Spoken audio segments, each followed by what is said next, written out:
সকল প্রাণীর মধ্যেই দৈবী ও আসুরি সম্পদ পাওয়া যায়। এমন কোনো সাধারণ প্রাণী নেই যার মধ্যে এই দুটি থাকে না। তবে এর মধ্যে জীবনমুক্ত তত্ত্বজ্ঞ মহাপুরুষগণ আসুরি সম্পদ থেকে সর্বতোভাবে বর্জিত হন, কিন্তু কেউই কখনো দৈবী সম্পদ রহিত হন না। কারণ জীব দেব অর্থাৎ পরমাত্মার সনাতন অংশ। তাই পরমাত্মার অংশ হওয়ায় তার মধ্যে দৈবী সম্পদ থাকেই। আসুরি সম্পদ প্রাধান্য পাওয়ায় দৈবী সম্পদ অবদমিত হয়, কিন্তু দূর হয় না। কারণ সৎ বস্তু কখনোই নষ্ট হয় না।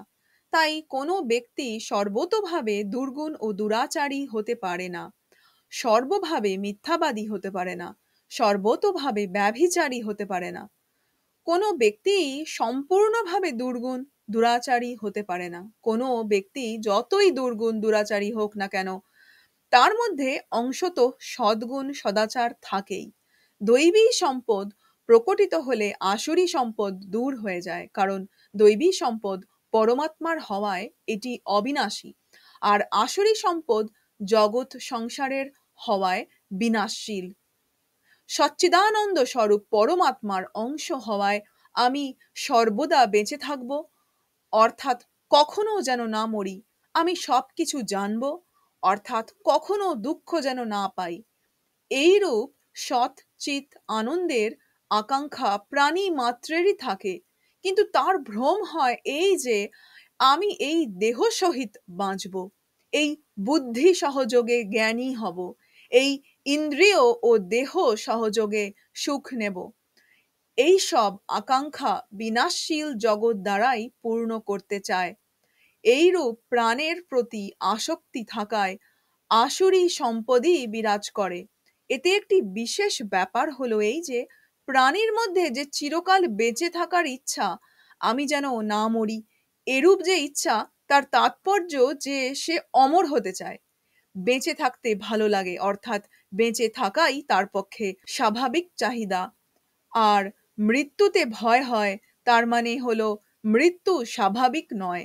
তেমনি জ্ঞান বর্জিত হওয়া খারাপ লাগে, অর্থাৎ অজ্ঞান তার সঙ্গী নয়। দুঃখ খারাপ লাগে, এর তাৎপর্য হলো দুঃখ তার স্বাভাবিক সঙ্গী নয়। এর দ্বারা প্রমাণিত হয় যে জীব হলো সৎ স্বরূপ, তার স্বরূপ অসৎ নয়। সৎ স্বরূপ হয়েও সে সৎকে কেন চায়? কারণ সে বিনাশশীল অসৎ শরীরাদিকে আমি ও আমার বলে মেনে তাতে আসক্ত হয়ে পড়েছে, অর্থাৎ নিজে সৎ হয়েও অসৎকে স্বীকার করাতেই তার সৎ এর আকাঙ্ক্ষা হয়। জড়ত্ব স্বীকার করার ফলে স্বয়ং জ্ঞান স্বরূপ হওয়ায় জ্ঞানের পিপাসা জাগে। স্বয়ং সুখ স্বরূপ হয়েও দুঃখ স্বরূপ জগৎকে স্বীকার করায় সুখের আকাঙ্ক্ষা হয়। কিন্তু এই সকল আকাঙ্ক্ষার পূর্তিও সে অসৎ জ্বর দুঃখরূপ জগৎ সংসারের সাহায্যেই করতে চায়। তাদাত্ম্যের জন্য এই শরীরকেই চিরকাল ধরে রাখতে চায়।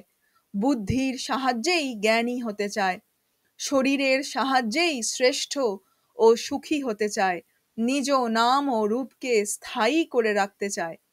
এই রূপ অসতের সঙ্গ বা আসক্তি থেকে আসুরি সম্পদের উদ্ভব হয়। তদনুরূপ অসৎ সঙ্গ ত্যাগ করলে আসুরি সম্পদ দূর হয় এবং দৈবী সম্পদ প্রকটিত হয়।